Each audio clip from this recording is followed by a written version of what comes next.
അതിന് നമുക്ക് ഇതുവരെ ആരൊക്കെയാണ് അറസ്റ്റിലായത് എന്ന് നമുക്ക് നോക്കാവുന്നതാണ്. ശബരിമല സ്വർണ്ണക്കൊള്ളയുമായി ബന്ധപ്പെട്ട നിർണായക അറസ്റ്റുകളാണ് ഇതുവരെ ഉണ്ടായിരിക്കുന്നത്. ഇനി എൻ വാസു ഉൾപ്പെടെയുള്ളവരുടെ അറസ്റ്റിലേക്ക് നീങ്ങും എന്നാണ് മനസ്സിലാക്കുന്നത്. ആദ്യം അറസ്റ്റിലായത് ഉണ്ണികൃഷ്ണൻ പോറ്റി തന്നെയാണ്. ഈ ശബരിമലയിലെ നിർണായക സ്പോൺസർ ദ്വാരപാലക ശില്പപാളിയിലെ സ്വർണ്ണക്കൊള്ളയിലും കട്ടിളപ്പാളിയിലെ സ്വർണ്ണക്കൊള്ളയിലും ഒക്കെ പ്രതി ചേർത്തിട്ടുള്ള ഉണ്ണികൃഷ്ണൻ പോറ്റിയെ തന്നെ ആണ് ആദ്യം അറസ്റ്റ് ചെയ്തിരിക്കുന്നത്. നമുക്കറിയാവുന്നതുപോലെ കഴിഞ്ഞ മാസം 16-നാണ് ഉണ്ണികൃഷ്ണൻ പോറ്റിയെ അറസ്റ്റ് ചെയ്തിരിക്കുന്നത്. അത് ദ്വാരപാലക ശില്പപാളിയിലെ സ്വർണ്ണക്കൊള്ളയിലായിരുന്നു ആദ്യത്തെ അറസ്റ്റ്. പിന്നീട് അത് നവംബർ 3-ാം തീയതി, അതായത് കഴിഞ്ഞ മാസം ഒക്ടോബർ 16-ാം തീയതിയാണ് ആദ്യത്തെ അറസ്റ്റ്. രണ്ടാമത് അറസ്റ്റ് രേഖപ്പെടുത്തുന്നത് നവംബർ 3-ാം തീയതിയാണ്. അത് കട്ടിളപ്പാളിയിലെ സ്വർണ്ണക്കൊള്ളയിലെ ആ അറസ്റ്റും രേഖപ്പെടുത്തുന്നത്. അങ്ങനെ 2 കേസുകളിലും ഉണ്ണികൃഷ്ണൻ പോറ്റിയുടെ അറസ്റ്റ് ഇതുവരെ രേഖപ്പെടുത്തി കഴിഞ്ഞു. രണ്ടാമത്തെ ആൾ, അതായത് ദേവസ്വം ബോർഡിലെ ഉദ്യോഗസ്ഥരിലേക്ക് അന്വേഷണം പോയപ്പോൾ ആദ്യം അറസ്റ്റിലായിരുന്നത് ബി മുരാരി ബാബു ആണ്. ദേവസ്വം മുൻ അഡ്മിനിസ്ട്രേറ്റീവ് ഓഫീസറാണ് മുരാരി ബാബു. ഇയാൾ ഈ കേസിൽ 2-ാം പ്രതിയാണ്.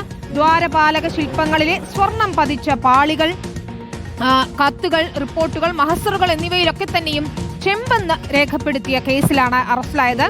കഴിഞ്ഞ മാസം 23-നാണ് മുരാരി ബാബുവിനെ അറസ്റ്റ് ചെയ്തത്. അതായത് ചെമ്പെന്ന് രേഖപ്പെടുത്തുന്നതിൽ മുരാരി ബാബുവിന് നിർണായകമായ പങ്കുണ്ട് എന്ന് തന്നെയാണ് SIT കണ്ടെത്തിയത്. മറ്റൊരാൾ ഡി സുധീഷ് കുമാറാണ് അറസ്റ്റിലായ പ്രമുഖരിൽ ഒരാൾ.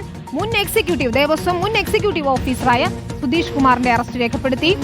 ശില്പപാളികളിലെ സ്വർണ്ണക്കൊള്ളയിൽ 3-ാം പ്രതിയാണ്.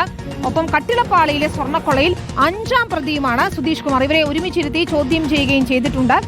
ഈ മാസം 1-ാം തീയതിയാണ് സുധീഷ് കുമാറിന്റെ അറസ്റ്റ് രേഖപ്പെടുത്തുന്നത്. ദ്വാരപാലക ശില്പങ്ങളിലെ സ്വർണ്ണക്കവർച്ചയുമായി ബന്ധപ്പെട്ട ഗൂഢാലോചനയിൽ സുധീഷ് കുമാറിന് നിർണായക പങ്കുണ്ട് എന്നത് തന്നെയാണ് SITയുടെ കണ്ടെത്തൽ. മറ്റൊന്ന്, കഴിഞ്ഞ ദിവസം അറസ്റ്റിലായ KS ബൈജു ആണ്.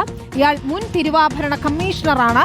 KS ബൈജു. ഇന്നലെയാണ് ബൈജുവിനെ അറസ്റ്റ് ചെയ്തത്. തിരുവാഭരണ കമ്മീഷണറായി ചുമതലയിലിരിക്കെ ഗുരുതരമായ കൃത്യവിലോപം നടത്തിയെന്ന കേസിലാണ് അറസ്റ്റ് ഉണ്ടാകുന്നത്.